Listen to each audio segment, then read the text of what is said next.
구약 성경에 기록된 오늘 우리에게 주신 하나님의 말씀은 이사야서 38장 1절부터 5절까지입니다.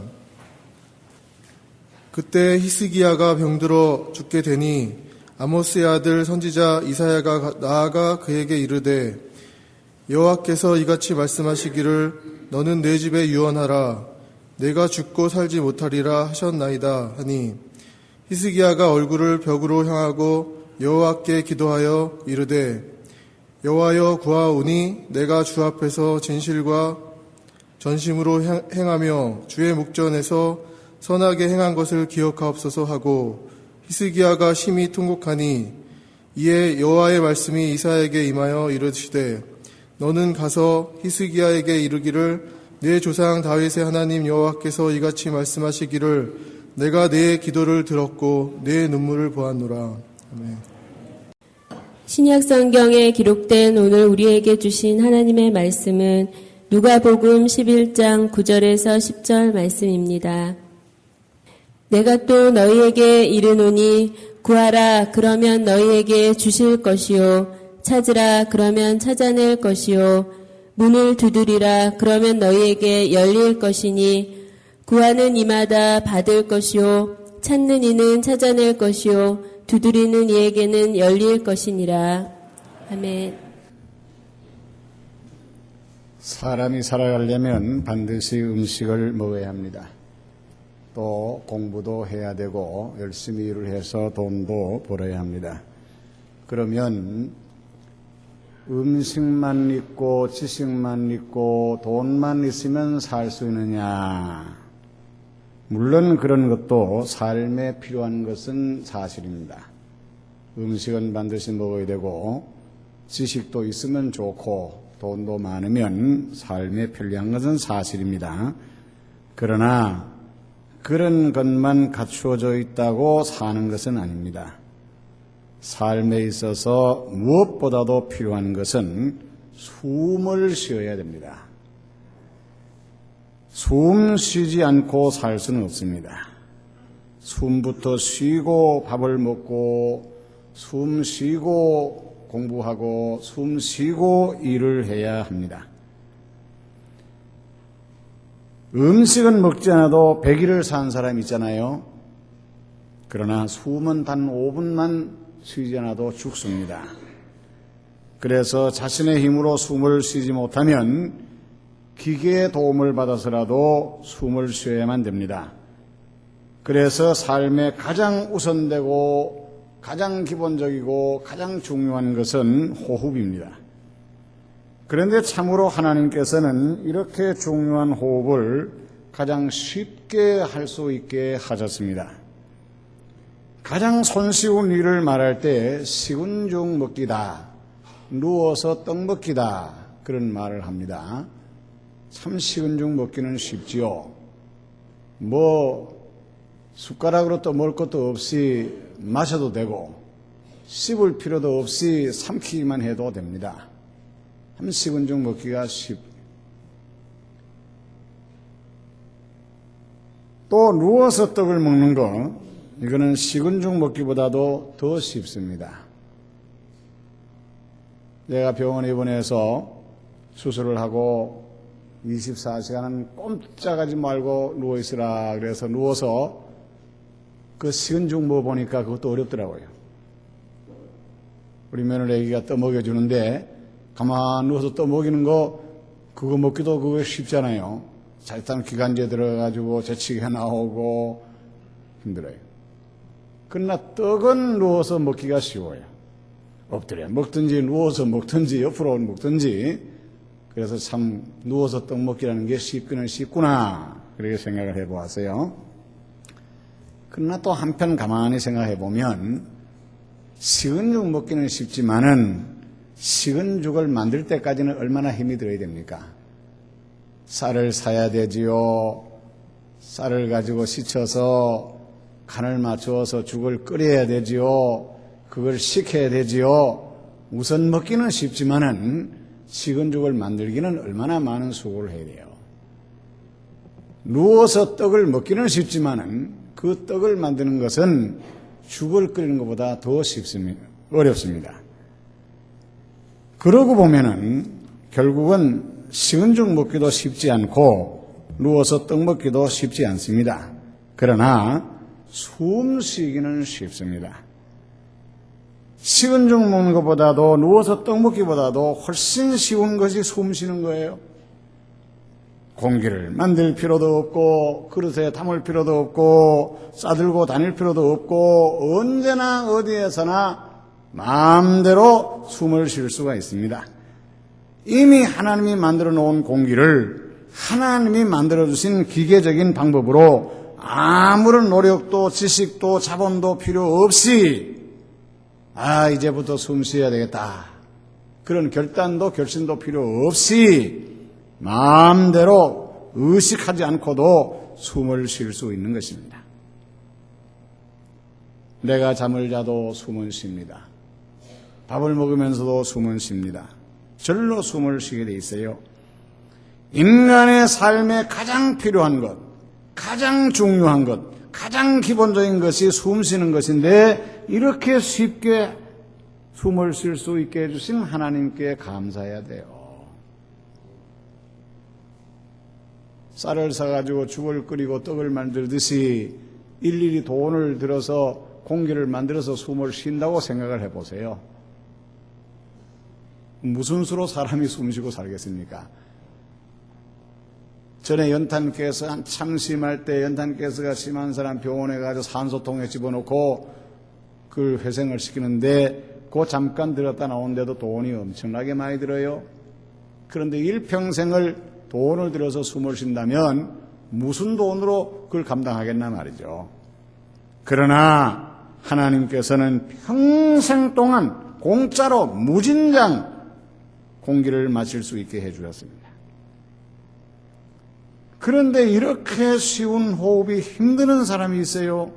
숨쉬기가 힘들다는 사람이 있습니다. 또 때로 우리가 숨쉬기가 힘들 때가 있어요. 연기가 자욱한 방에 들어가든지, 아직은 저는 그런 경험은 없지만 화재가 나가지고 큰 매연이 꽉 찼을 때 질식해 죽잖아요. 군대 갔다 온 남자들은 누구나 다 경험하지만 화생방 훈련할 때에 잠시 몇 분 동안 그 방에다 집어넣고 체류가스를 떼가지고 놓으면은 숨을 들이쉴 수가 없습니다. 눈물, 콧물이 나오는데 숨을 멈춰야 돼요. 기를 쓰고 나가려고 합니다. 그러다 밖에 나오면 사는 것 같아요. 숨 쉴 수 없는 환경에서 숨쉬기 어려우면 기를 쓰고라도 탈출해 나와야 돼요. 물속에 잠시 들어가 있다가 답답하면 얼른 물속으로 빠져나와요. 물 밖으로 빠져나와야 돼요. 안 그러면 죽어요. 그런 환경이 아니라도 숨을 쉬기가 어려운 사람이 있습니다. 병원에 가보면 숨쉬기가 힘드는 사람이 있어요.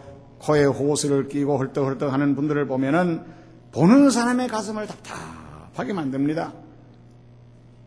천식이라든지 기관지에 폐에 문제가 있든지 의식에 문제가 있어서 숨을 쉬기 어려운 분들이 있어요. 얼굴이 창백해지고 진땀을 흘리면 모습을 보면 안쓰럽기 짝이 없습니다. 전에 지방에서 제가 잠시 목회할 때에 어느 수요일 저녁에 예배를 마치고 집에 들어가서 씻고 막 식사를 하려고 수저를 드는데 전화벨이 울려서 전화를 받았더니 안 집사라는 안수 집사님이 갑자기 위급하다는 거예요. 아니 위급하기는 뭘 금방 예배드리고 간 양반이 뭘 위급하기는 뭘 위급하냐. 목사님 빨리 오셔야 돼요. 뭘 위급해봐야 전에도 조금 몸이 약한 건 알지만은 지병이 있는 건 알지만은 뭐 그렇게 위급하겠나 해서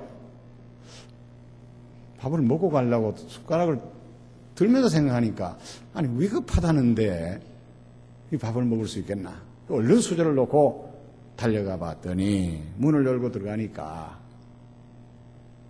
어떤 분 이렇게 기대고 앉았는데 눈동자가 허해지고 숨을 쿡 들어 마시는데 땀이 뭐 언제 찬송 부르고 성경 읽을 수 있는 형편이 못. 기도합시다. 하고는 한 손은 이마에 얹고 한 손은 이렇게 다 손을 쥐고 기도를 하는데, 몇 마디 기도를 하는데 제 쥐은 손이 두 번 꽉 그냥 그만 설을 놔요. 급히 기도를 끝내고 눈을 떠보니까 벌써 숨 졌어요.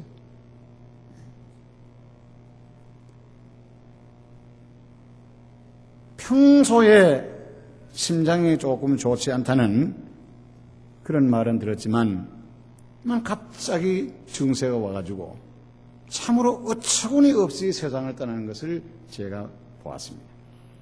사람이 숨을 안 쉬면 죽습니다.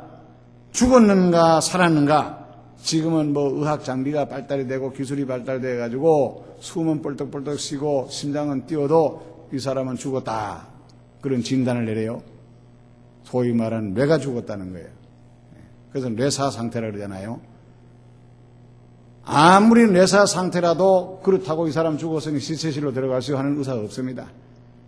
그래도 숨은 기계적으로 쉬고 그래도 심장 몇 박은 뛰니까 숨이 멈출 때까지는 두는 거예요. 산 사람으로 취급하는 거예요. 따라서 살았느냐 죽었느냐는 숨을 쉬느냐 쉬지 않느냐가 입니다. 전에 우리 할머니 할아버지 세상을 떠날 때 보면은 운명은 하셨어요. 그런데 동네 아저씨가 얼른 오더니 입을 솜을 뜯어가지고 코 밑에다 이렇게 대보는 거예요. 가슴에 손을 얹어봐도 심장이 뛰지 않고 들어봐도 숨소리는 안 나지만 혹시라도 그래도 숨을 쉬는가 해서 요 솜을 갖다 들다. 그게 움직이지 않으니까 운명하셨어요 하면서 혼립을 듣는 것을 보았습니다. 아무리 자는 것 같아도 숨을 쉬지 않으면 죽는 것이고, 아무리 죽은 것 같아도 숨을 쉬면 사는 사람이, 이렇게 호흡이 중요합니다. 밥보다도 중요하고 공부보다도 중요하고 돈보다도 중요한 것입니다. 숨 안 쉬고 밥 먹는 사람 없고, 숨 안 쉬고 공부하는 사람 없고, 숨 안 쉬고 돈 버는 사람 없어요. 밥을 먹으면서도 숨은 쉬어야 되고, 공부하면서도 숨은 쉬어야 되고, 일을 하면서도 숨은 쉬어야 돼요. 그런데 밥 먹기도 바쁜데 뭐 언제 숨을 쉬느냐. 공부하기도 바쁜데 뭐 언제 숨을 쉬어. 일하기도 정신없는데 언제 한가하게 숨 쉬고 있어. 그런 사람 아주 한 사람도 못 봤어요. 바쁘다고 숨 안 쉽니까? 밥은 안 먹을 수 있어요. 공부는 안 할 수 있어요. 일은 안 할 수 있어요. 숨은 안 쉴 수가 없어요. 그만큼 숨 쉬는 것이 중요합니다. 모든 것이 다 갖춰져 있어도 숨 안 쉬면 죽습니다. 미국의 유명한 신학자요, 세계적인 성경학자요, 복음전도자인 윌리엄 에반스가 성경을 한 번만 읽어봐도 기도에 대한 길고도 중요한 교훈이 있음을 보게 된다. 그리스도인들의 생활은 기도 없이는 지속할 수 없다. 기도는 그리스도인들에게 생명을 주는 호흡이다. 기도는 그리스도인들에게 생명을 주는 호흡이다. 이 말보다도 기도의 중요성을 더 잘 나타내주는 말은 없으리라고 저는 생각합니다. 숨보다도 중요한 게 어디 있어요? 기도는 숨이다, 호흡이다. 이 말보다 기도를 더 중요하게 여기는 말이 없어요. 이렇게 중요한 기도가 건강한 사람에게는 자연스럽게 쉬운 일이지만, 그런데 기도가 힘들다는 사람이 있어요. 아이고, 나는 기도를 힘들어서 못하겠다. 그런 사람이 있어요. 그런 사람이 있다면 진단해 봐야 돼.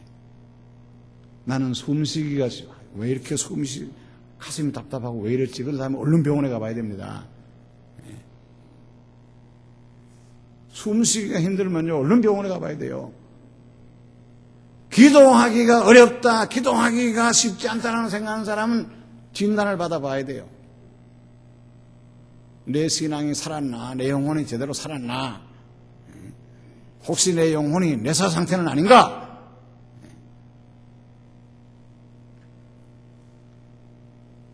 이렇게 쉽고도 귀중한 생명을 주는 기도를 못하는 사람이 있습니다. 하루 3끼 밥은 꼬박꼬박 먹으면서도 공부는 열심히 하면서도 일은 부지런히 하면서도 기도는 하지 않아도 되는 것처럼 생각하는 사람이 있어요. 기도하지 않는 분이 있다면 그 영혼의 상태는 어떨까요? 살았을까요? 죽었을까요? 기도해야 됩니다. 숨을 쉬어야 대기 안에 있는 생명력을 공급받아서 건강하게 힘차게 사는 것처럼 기도함으로 하나님이 예비하시는 어마어마한 힘을 그걸 섭취해가지고 우리 영혼이 사는 거예요.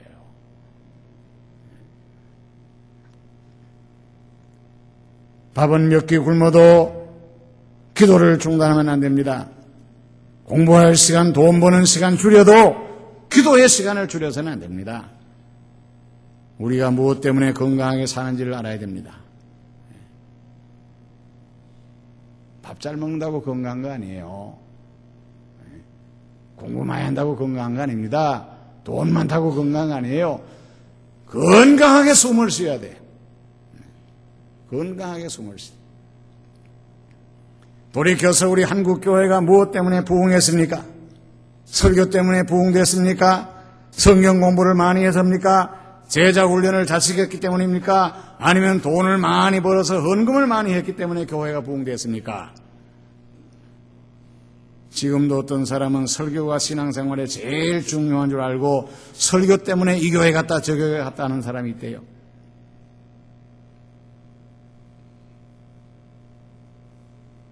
설교 잘한다고 소문난 교회는 수만 명씩 모여듭니다. 물론 바람직한 일이죠. 설교도 중요하죠. 최근에 문제 생긴 교회들 보니까 다 그런 교회들이 문제 생기더라고. 설교 잘한다고 수천 명, 수만 명이 모인 교회들이 문제가 생겨가지고 난리를 치고 있어요. 한국 교회 초기에는 설교하는 목사가 없었습니다. 한 군에 하나 있기도 바빴어요. 제가 1971년도에 목사 안수 받고 지방에 부임해 갔을 때 군 내에 목사 2사람이 있었는데 저희 아버님이고 저하고 38개 교회가 있는데 목사는 2사람밖에 없었어요. 다른 교회들은 다 전도사님들이 계셨어요. 제가 어릴 때는 전도사님들도 없었어요. 그럼 그런 교회는 설교를 누가 하느냐? 장로님이 조사로 설교하든지 아니면 안수 집사님이 영수로 설교하든지. 그래서 조사 영수가 저는 영수님의 설교도 많이 들어봤고 조사님의 설교도 많이 들어봤어요. 뭐 미안한 이야기지만 그 어른들이 뭐 신학을 공부했습니까? 성경학교를 공부했습니까? 어떻게 하다가 단기 성경학교 1년에 뭐 한 2달 하는 거 여름에 가가지고 공부하고 뭔 설교를 준비가 되겠어요? 지금처럼 무슨 설교집이 있습니까? 뭐가 있습니까? 그래서 성경 한 절 읽고는 뭔 소리도 모르는 소리를 하는데 그래도 은혜가 되더라고요. 그래도 은혜가 되었어요. 뭐 설교를 뭐 졌다 매일 하느냐 해가지고 교회에 안 나오는 교회는 한 사람도 없었어요. 교회가 부흥됐습니다. 왜냐하면 교회는 성경 공부를 하러 가는 게 아니에요. 설교 들으러 가는 게 아니에요. 교회는 예배하러 가는 거예요. 기도하러 가는 거예요. 하나님 앞에 예배하러 가는 거지. 성경 강습소가 아니에요. 성경 상식 전달하는 곳이 아닙니다. 여러분 착각하지 마세요.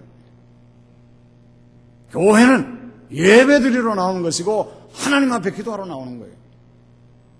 예배하고 기도하니까 아주 설교가 누가 하든지 저게 하나님 말씀이다라고 생각하고 은혜 받으면 되는 거 아니에요. 그래서 은혜가 됩니다. 그래서 교회가 부흥되는 거예요. 과거에 한국 사회가 가난했습니다. 교회는 더욱 가난했어요. 저희 아버님 때도 하도 교회가 가난하니까 성미를 안 주니까 제가 고등학교 때 쌀 2대 가지고 한 달을 살았다는 거 아니에요. 교회가 주는 것이 없는데 뭘 먹고 살아요.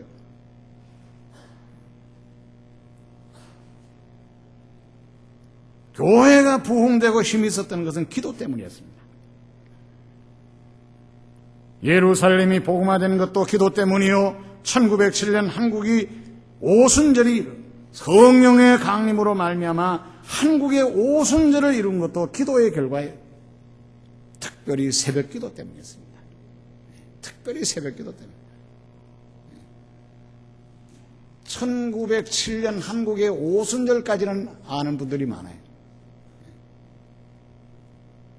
그 오순절이 뭐 어느 날 갑자기 된 게 아니에요. 1906년 가을부터 장대현 교회에서 시작된 그 새벽 기도 때문에 1907년 1월 달에 성령이 강림한 거예요. 오순절 마가 다락방에 성령이 저절로 임한 게 아닙니다. 120문도가 그 위험을 무릅쓰고 합심해서 청여 기도에 힘썼기 때문에 그 결과로 성령이 임한 거예요. 그게 교회의 부흥의 역사예요. 그게 교회가 산 거예요. 기도의 힘이에요. 오순절 마가 다락방에 설교하는 사람은 없었습니다. 장대현 교회 설교 누가 했습니까? 목사가 하지 않았습니다. 장로님이 그냥 기도 인도한 거예요.